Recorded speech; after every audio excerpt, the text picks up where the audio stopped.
Salaamu calaykum waraxmatullaahi wabarakaatu. Kusoo dhawaada channelka Yusra Media. Bacda salaan qiimo iyo qaayo mudan walaalahayga Soomaaliyeed. Maanta waxaan doonayaa inaan nila wadaago xog muhiim ah oo xaqiiq ah. Xogtaas oo la doonayo inaan siino muhiimad badan haddaan nahay qowmiyadda Soomaaliyeed, saqiirkeena iyo kabiirkeenaba, meel walbaan dunida aan ku sugannahay.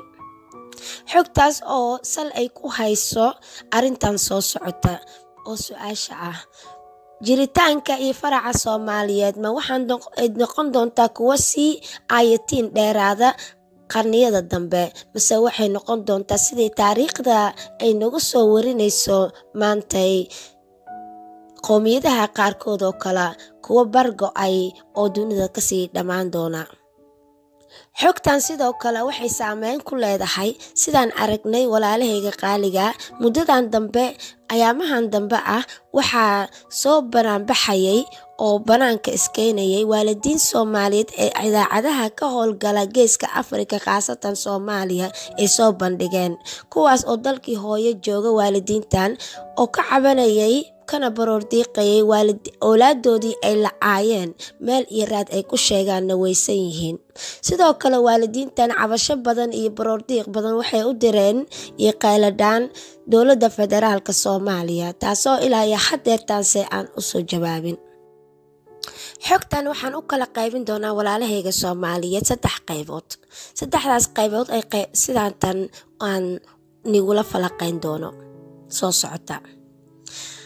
Qaybta koowaad waxaa weeye dunida maxay ka leedahay awlaadan Soomaaliyeed ee waalidiintooda ay la-yihiin oo mar walba la gurbsanayo, maxayse wargeyska adduunka ay kasoo tabiyeen. Waan ila wadaagi doonaa warkaas oo xaqiiq ah. Qaybta labaad waxay tahay waxay qaas u tahay dalka Soomaaliya awlaada iyo waalidiintooda ku nool, mise waxay saameyn ku leedahay oo isla wada qabnaa haddaan nahay Soomaaliya idil dunida dacaladeeda meel walbaan ku wada noolnahay. Xogta saddexaadna waxay tahay yaasa suurtageliya arrimahan, yaa ka dambeeya, maxay see u howlgashaa arrintan, markii ilmaha la waayana maxay kala kulmaan oo xaggee ilmaha la geeyaa. 3dan qaybood aan kala dhigay walaalahayga qaaliga hadeertan ayaa nila wadaagi doonaa sidaantan soo socota. Hor ahaantii waxaan iga codsanayaa walaalahayga qaaliga inaad like ku badisiin xogtan aad hadeertan dhegaysanaysiin, siina share garaysiin siday dunida dacaladeeda Soomaaliya idil u wada gaarto, maadaama ay tahay xog muhiim ah oo aysan qabiil iyo qoys qaara ayna u ahayn oo Soomaaliya oo dhan ay arrintan muhiimad la doonaya inaan wada siin. Geeska dunida waxay noo soo tabisay ay banaanka soo dhigtay inay dowladaha Soomaaliya ka howlgala xagga maalgashiga, xagga ciidan dhisida, xagga bulshada oo kor loo qaada, xagga dhaqaalaha, xagga caafimaadka iyo waxyaalo badan ay Soomaaliya ka caawimaadayaan,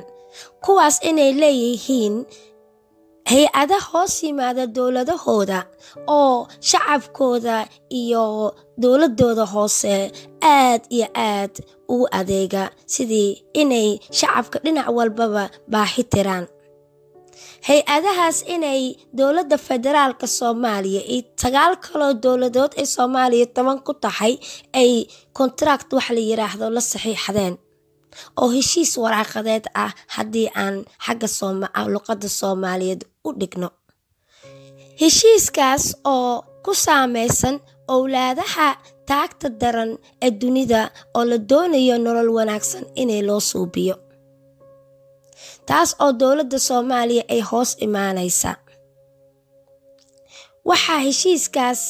lagu kala galay inay awlaada Soomaaliyeed ee maanta dalka ku sugan ay maadaamay ka mid yihiin sida 9 kale ee dowladood kuwa aanan ismaareyn karin, ayakana aanan la maareyneynin, maadaama bulshadii ay tahay dad aanan maal lahayn ay ku maareeyaan. Awlaadana waxbarashada iyo xagga caafimaadka iyo nolosha maalmeedka aad ay ugu liidato, taasoo ay u sii dheer tahay maadaama Soomaaliya ay tahay dal aan nabadgelyadeeda sugnayn, nabadgelyo la-aan inay ilmihii la kulmaan. Soomaaliya haddana ay u sii dheer tahay inay dad bulshadooda ay yihiin ay ku leeyihiin wargeyska adduunka siday u soo tabiyeen ee hay-adahana ugu soo sheegeen dad aanan tixgelin ilmaha owlaadda iyo xawayaankaba khaasatanna nafoolaha nool ee ayaka dhaxli doona oo aayatiinkooda dambe sii farcmi doona dalkana la wadeegi doona inaynan muhiimad ayna siinin noloshooda maalmeed ee igula dhaqmaan sidii dadkii waaweyn oo haddana ay sidii adoonsigii waqtiyadii qarniyadii hore lagula dhaqmo la adeejiyo oo ilmihii asoo yar oo saqiir ah uu waalidkii iyo heerkii uu maareynayo u shaqo tagayo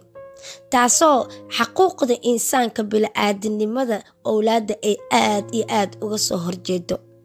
ayaa waxay ku heshiiyeen sida tan dowladda federaalka Soomaaliya iyo hay-adahan dalalka Soomaaliya caawiya hoos yimaada oo shacabkooda u adeega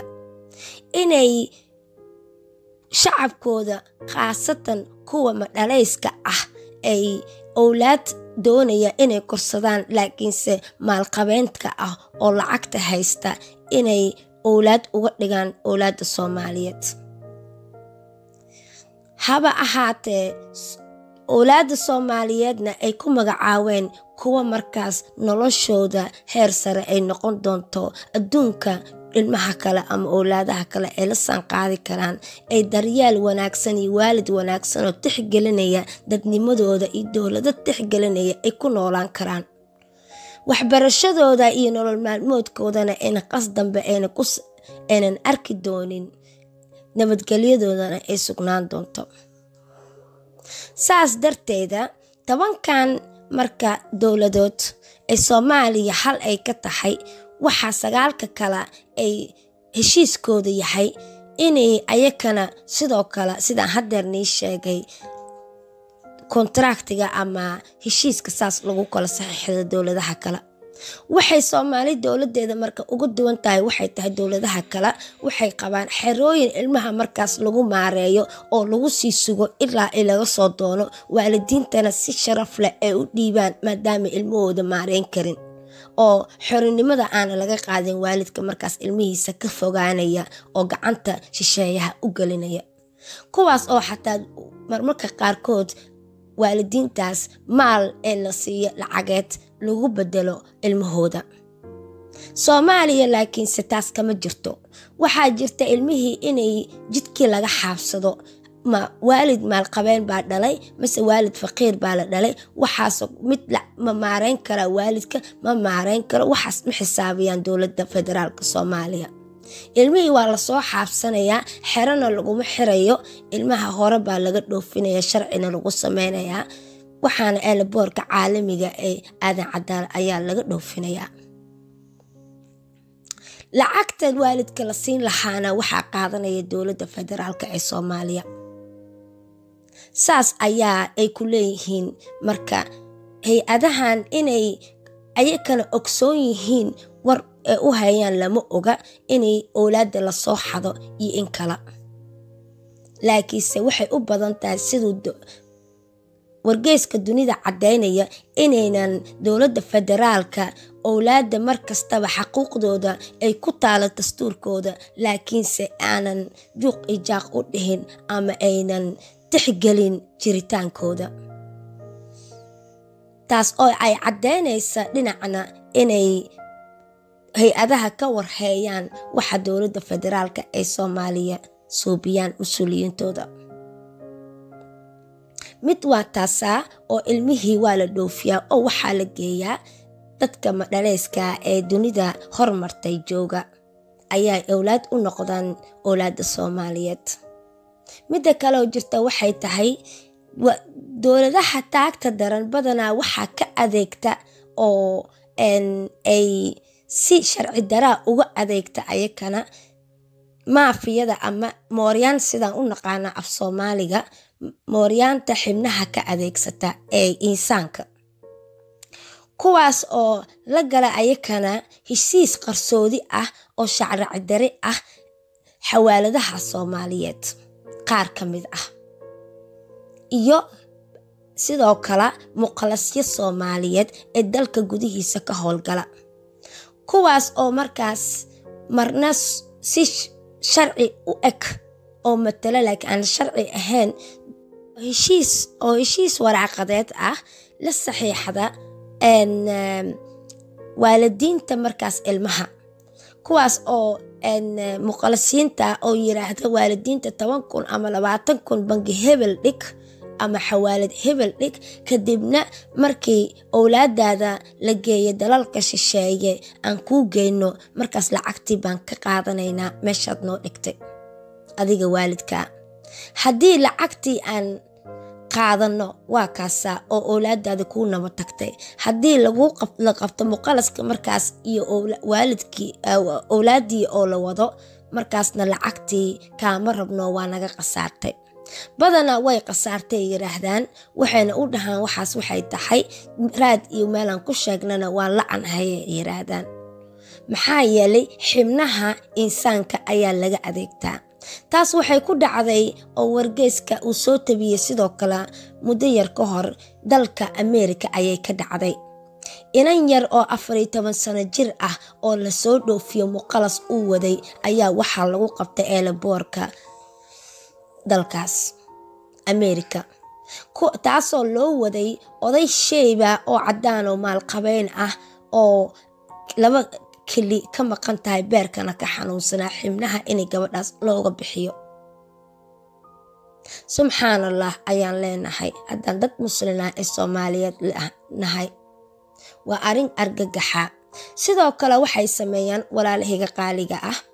marmar ayadoona sharciyeysana ilmihii jidka intii jaf laga siisto sida hadeer dowladda Soomaaliya ay sameeyso kale ayaa waxaa la dhoofsadaa xibno ka mid ah dowladda federaalka oon hebel iyo hebel iyo hebel maanta halkan aan ku soo warin karin ayaa heshiiskaas qaaska ah u fududeeya inay suurta gasho inay ilmahaas laga dhoofiyo dalka. marka ilmahaas oo toos aanan qurbaha loo geenin intooda badan laakiin dalalka ay dariska Soomaaliya la tahay la geeyo halkaasna xibnahooda lagu kala siibo. waalidkaas oo ilmihii sidoo kale ayakan aad iyo aad u la waxaa jirta marka haddaan qodobka labaad aan sii qoton galo walaalahayga qaaliga ah, waxay tahay Soomaalida dalka Soomaaliya ku nool kaliya waalidiinta iyo awlaada qaas uma aha arintan. waxaa kale oo wargeyska dunida uu noo soo warinayaa waxay tahay inay xataa dalalka hormaray ee maantay Soomaaliya ka howlgalay iyo kuwaana ka howlgelinba yaa Soomaalida qurba joogta ah kuwa kaamamka ku xareysan ee ku suga aqbalaada dowladdaas markaas inay aqbasho awlaada wata ama kuwa sharciga muddo jooga ah ee intay dhalashada laga siinayo sharciga dhalashada ee aqoonsiga rasmiga ah ku sii maareysta. arintan sidoo kale inay ku dhacday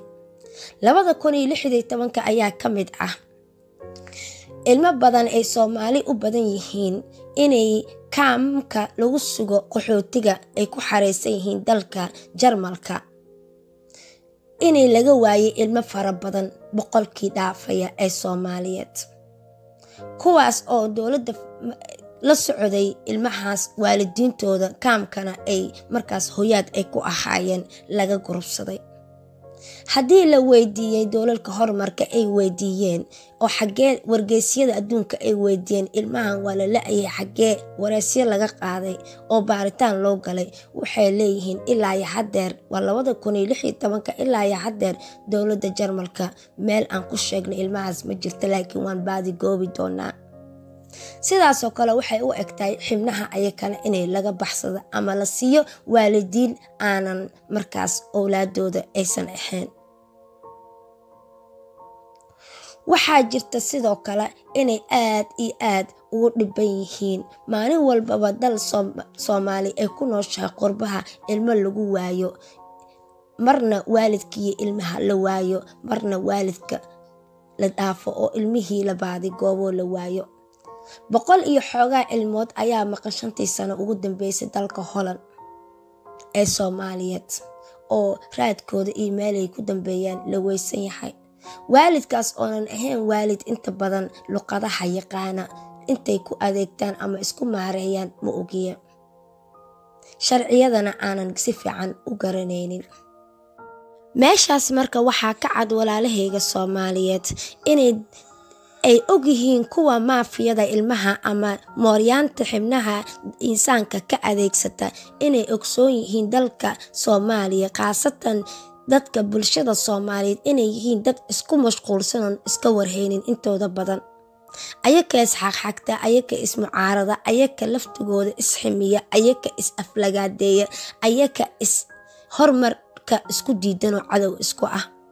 sidii wargeyska dunida u soo tabinayay ayaa sidaatan ah.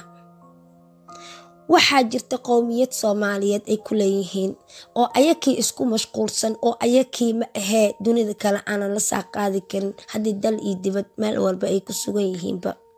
intooda badanna ay yihiin dad ayaka isku mashquulsan, saas darteedna ay wax badan ka faa'iido qabaan dadka xibnaha insaanka mooryaannimada ama sida sharci darada uga baxsada dadka. taasoo ay sii dheer tahay dowladda federaalka Soomaaliya inay tahay corrupts dowlad ah oo ah dowlad aanan shacabkooda daacad aan u ahayn, heshiisyada banaanka kusoo kala gala ay qabiil iyo ay wax aanan insaanka aqligooda qaadan karin meeshaas ku maareeyaan, ay wax ku yihiin mas-uuliyiintooda. ayakii oo laftigoodii isku jeeda ayaa haddana ay isqiyaamayaan shacabka ay u yihiin madaxda, aynan u fiirinaynin waxa xeeya, aynan juuq u dhayn. taasna waa runo hadarba way caddahay walaaleyna qaaliga,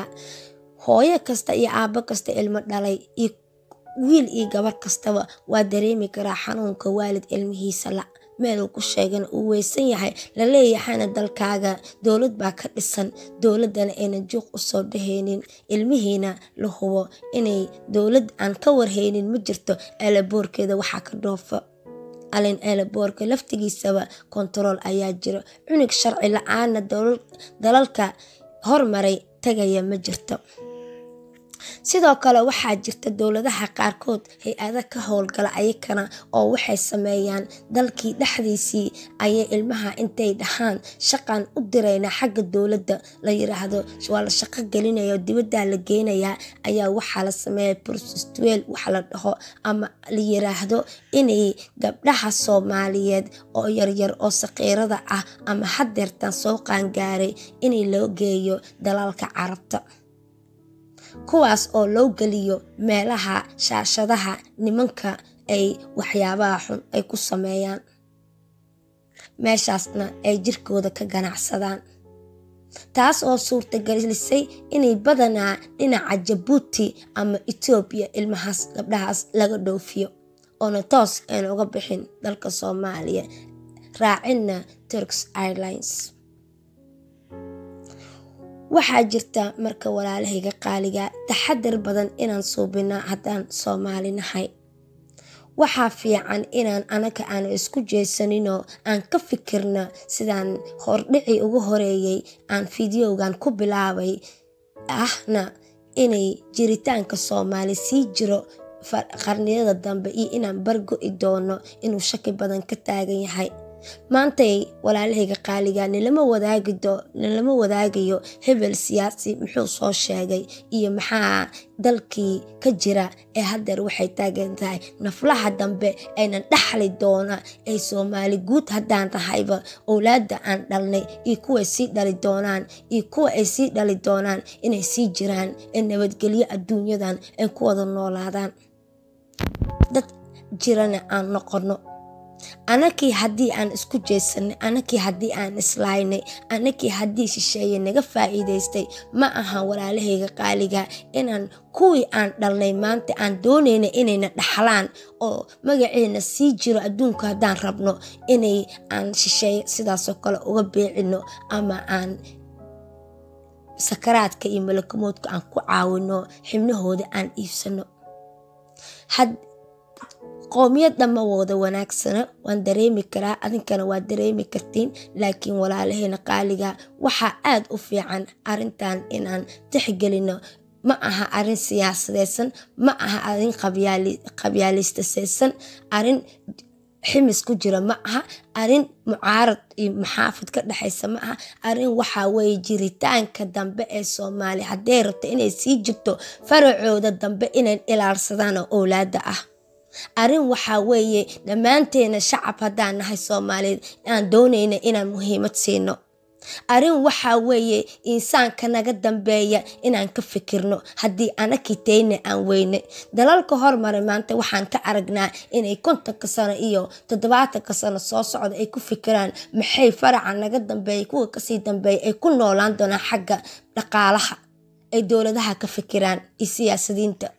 kuweenana waa maanta kuwa doonaya inay farci anaka jiritaankii noloshii xataa noo quuri waayo maanta waxyaabahan ay sheegayaan dalalka shisheeye ee hormaray ay dalka Soomaaliya uu ka jiro iyo wargeysyada adduunka ay ka soo tibinayaan waa waxa kuwa nagu sameynayo waa inaan yaciska dhaxnaa waa inaan kacnaa waa inaan isku diirnaxnaa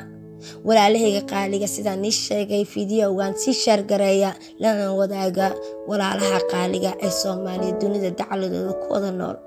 sidaas iyo waxaan iga tagay fiidiyowga dambe insha Allah aan ku falanqeyn doono waxyaabahan waxa ku kalifay Soomaaliya iyo sida ay u daag waxyaalaha kala ay soo wajaha ee dal iyo dibad Soomaali maanta ay ku sugan yihiin